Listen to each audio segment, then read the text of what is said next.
Light Yagami died begging for his life in a dirty warehouse, bleeding out while the Shinigami who gave him everything watched with dead eyes. Pathetic ending for a god, right?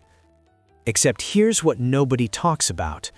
Light was 7 seconds away from winning permanently. 7 seconds. That's how close Mikami came to writing Nier's name before Light's plan fell apart.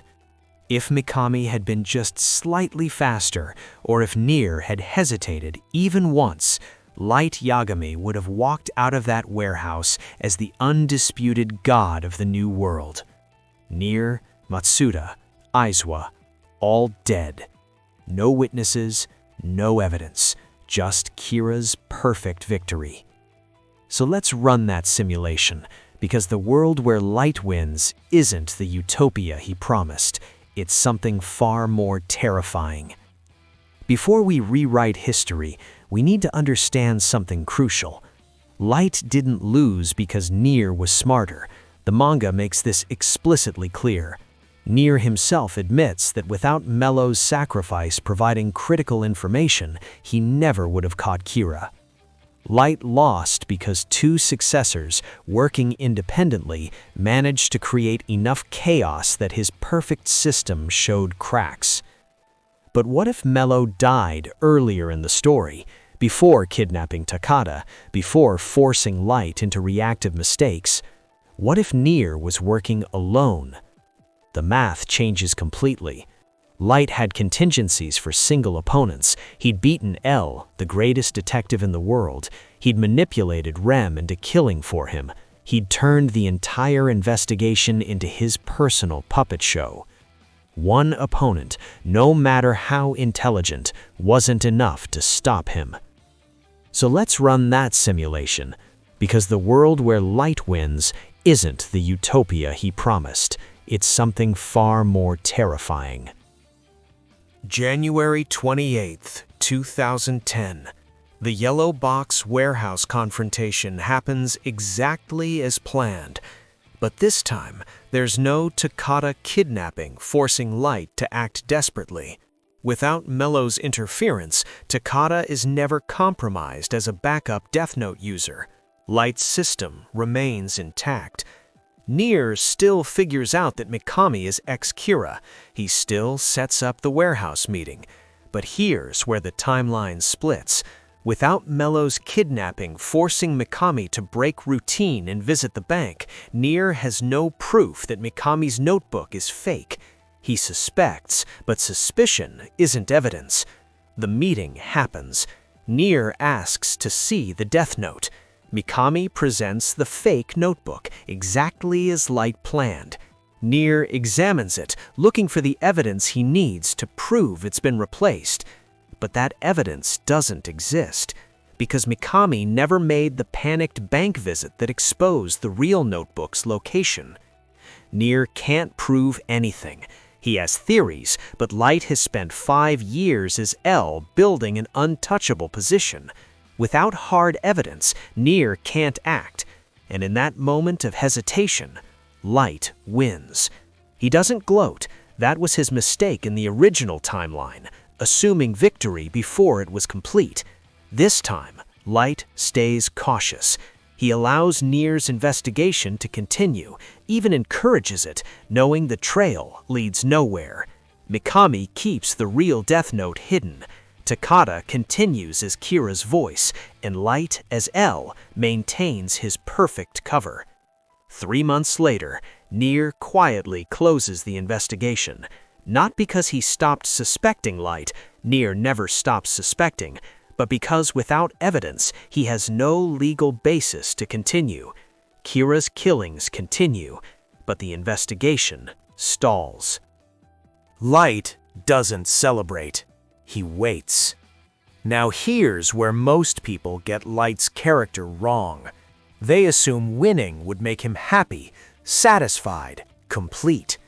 But Light Yagami was never motivated by creating a better world. That was the lie he told himself. He was motivated by the game itself, by proving he was superior to every person who dared challenge him. And now, the game is over. L is dead. Mello is dead. Nier has retreated. There are no more opponents worth fighting. Light has won so completely that there's nothing left to win against. And for someone whose entire identity was built on being the smartest person in every room, that absence creates a psychological void. For the first few months, Light maintains his routines. He continues as L, directing global law enforcement. He manages Mikami and Takata through careful intermediaries. Crime rates continue dropping worldwide. By every objective measure, his new world is functioning exactly as designed. But something's wrong. Light can feel it. The thrill of orchestrating perfect murders has faded into mechanical routine. Writing names in the death note feels less like divine judgment and more like administrative paperwork. He's become a bureaucrat of death, processing criminals like an assembly line worker. This is when Light makes his first critical mistake as a victor. He starts looking for new challenges. He can't help himself. The ego that drove him to become Kira in the first place won't tolerate boredom. So Light begins expanding his definition of who deserves judgment. Not just murderers and violent criminals anymore. Now, he's looking at corrupt politicians, corporate executives who exploit workers, anyone whose actions cause suffering, even if they're technically legal. By 2012, Light has killed over 40,000 people. Most were legitimate criminals, but the lines have blurred. The CEO, whose company dumped toxic waste, dies of a heart attack. A politician who voted against environmental protections has a fatal accident. A journalist investigating government corruption disappears. Light justifies each death. They were harming society. They deserved judgment. He's making the world better. But the truth is simpler and darker. He's killing because he's bored, and eliminating problems gives him the same intellectual satisfaction that outmaneuvering L once did. The international community notices. Crime is down, yes, but a new pattern has emerged. People in positions of power are dying at statistically impossible rates. Not just criminals anymore, controversial figures, activists, whistleblowers, anyone who threatens the status quo that Light has established. This creates something Light never anticipated: organized resistance. It starts small, anonymous message boards discussing Kira's suspicious targeting, then underground networks helping people hide their identities. By 2013, there are entire communities dedicated to operating outside Kira's sight, using pseudonyms, wearing masks in public, living off-grid. Light can't kill what he can't identify. And for the first time since L died, he's facing an opponent he can't simply eliminate. It's not one person, it's a movement. Thousands of people who've decided that living under Kira's judgment is worse than the risk of the return of crime. Light's response reveals exactly how far he's fallen from his original ideals. He uses his position as L to implement global surveillance systems, facial recognition databases, mandatory identity protocols.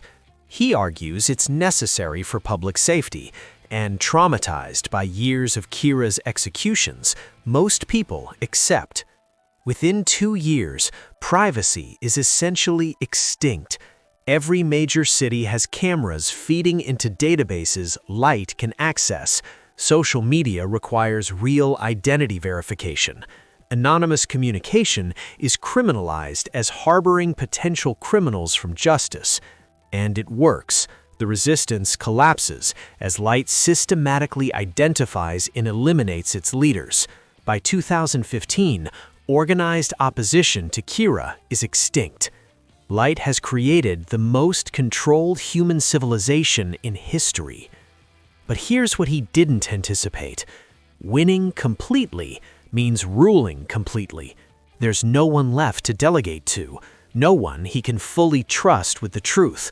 Light has to personally review thousands of potential targets every week, cross-referencing intelligence reports, making judgment calls about who lives and dies. He's trapped himself in a prison of his own design.